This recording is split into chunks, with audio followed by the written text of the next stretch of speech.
ओम शिवा, जय माता दी। अपने जीवन का एक अनुभव बहुत ही सुखद और प्रेरणादायक मैं आज आप सबसे शेयर करूंगा। और गुरु माँ की अगर ऐसी आज्ञा रही, भगवान की ऐसी इच्छा रही, तो प्रत्येक संडे को मैं कुछ ऐसे मीठे मीठे अनुभव जरूर आपसे शेयर करूंगा, जिससे आपको भी प्रेरणा मिले और आप सब मोटिवेट हो सके। बहुत वर्ष पहले की बात है, जिस सोसाइटी में मैं रहता था वहाँ पर एक सज्जन थे और वो बच्चों में बड़े ही लोकप्रिय थे, बहुत मशहूर थे बच्चों में। क्योंकि उनकी एक आदत थी कि कोई भी बच्चा सोसाइटी में भी और सोसाइटी से बाहर भी, सड़क पे भी कोई वाहन चलाता हुआ, साइकिल चलाता हुआ या गलत रॉन्ग साइड चलता हुआ उनको दिख जाए तो उसको वो एकदम से डांट लगा देते थे। उनकी इस आदत के कारण धीरे धीरे सभी बच्चे और सोसाइटी के अन्य लोग भी उनसे परेशान रहने लगे। और एक दिन जो सोसाइटी के हेड थे, सब ने मिलकर, बच्चों ने मिलकर, बच्चे भी छोटे नहीं थे, काफ़ी बड़े थे बच्चे, कुछ 12th क्लास के भी थे, कुछ कॉलेजेस के भी थे, उन सबको टोकते रहते थे। और बच्चे बड़े गुस्से रहा करते थे कि देखिए बुजुर्ग हैं, हम इनकी उम्र का ख्याल करते नहीं तो हम उनको ऐसा कर देते, वैसा कर देते, ये बोल देते, वो बोल देते।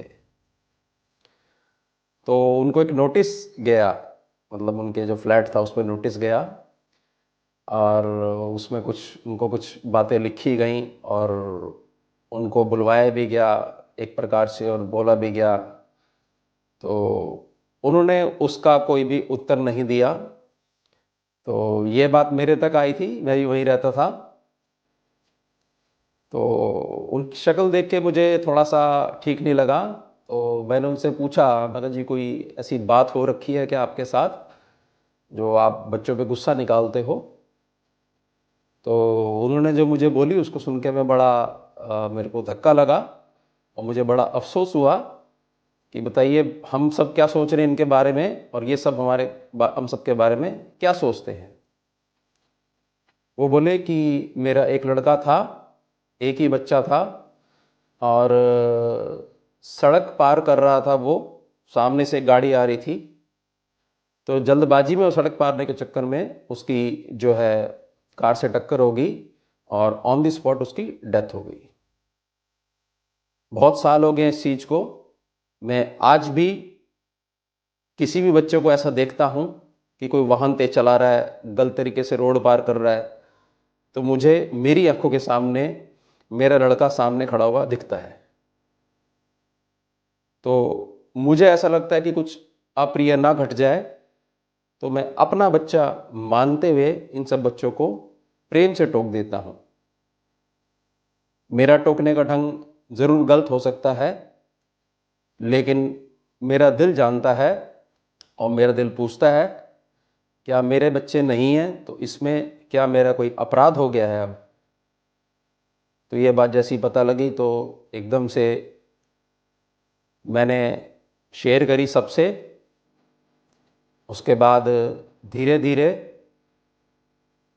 सभी लोगों के साथ उनका घुलना मिलना और अधिक बढ़ गया और जो बच्चों का ग्रुप था वो सब उनकी रिस्पेक्ट करने लग गए, क्योंकि वो सब समझ गए कि ये क्यों टोकते हैं, किस लिए टोकते हैं और इनके साथ क्या क्या हुआ है और कितना दर्द ये अपने दिल में, हृदय में छिपाकर बैठे हुए थे अब तक।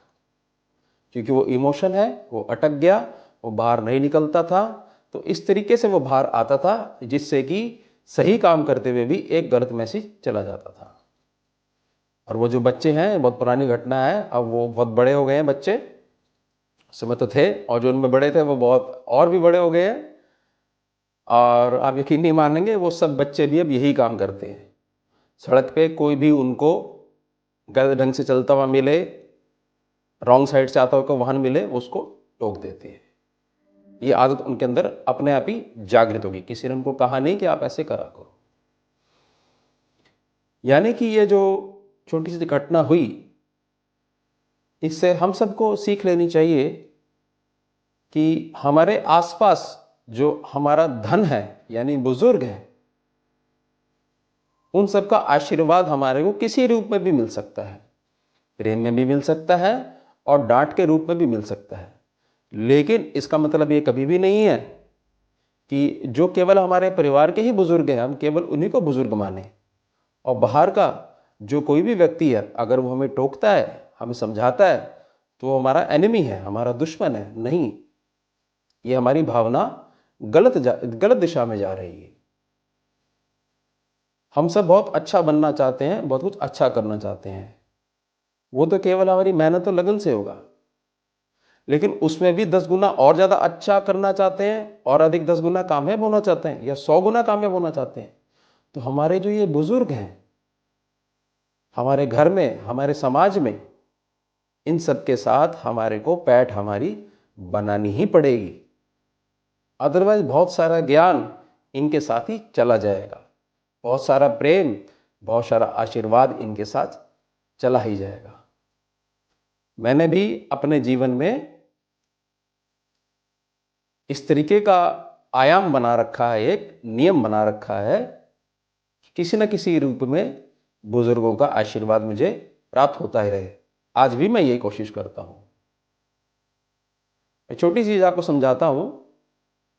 नित्य गौ माता की मैं सेवा करता हूँ, तो उसमें गौ माता का, हालांकि बछड़ी है वो, उनका बात करने का ढंग क्या है, अगर उनके सर पे हाथ ना फेरो तो वो टक्कर मारती हैं। और उनको जो रोटी खिलाता हूँ मैं खुद ही बना के लेके जाता हूँ और वो खिलाता हूँ। अगर वो खिलाते वक्त मैं किसी और गैया की तरफ देख लूँ तो वो काट लेती है। ये उसके बातचीत करने का ढंग है। अगर इन दोनों चीज़ों से, हालांकि ये प्रेम का कारक है, मैं ये लगा लूँ कि वो तो मुझे मारना चाहती है टक्कर मार के और मेरा हाथ काटना चाहती है, तो मेरा जो हृदय और मस्तिष्क है एक गलत दिशा में चला जाएगा। उसी प्रकार से हमारे बुजुर्ग जो हैं, हमारे को केवल उनके एक्शंस देखकर कि इन्होंने हमारे को प्रेम से बात नहीं करी, इन्होंने हमारे को टोक दिया, इन्होंने हमारे को इस चीज़ के लिए मना कर दिया, ये चाहते ही नहीं कि हम खुश रहें, ये बहुत अधिक गलत मैसेज चला जाएगा और वही आगे पीढ़ियों में ट्रांसफ़र हो जाएगा। आप भी, मेरी प्रार्थना रहेगी, इससे प्रेरणा लीजिए और बुजुर्गों का सम्मान करिए, उनका आशीर्वाद लीजिए और कामयाब बनिए और लोगों को भी इस चीज़ के लिए प्रेरित करिए। आपके पास भी कोई ऐसा अनुभव हो जो आप शेयर करना चाहते हैं तो कमेंट सेक्शन में कमेंट कर दीजिएगा। ओम शिवा, जय माता दी।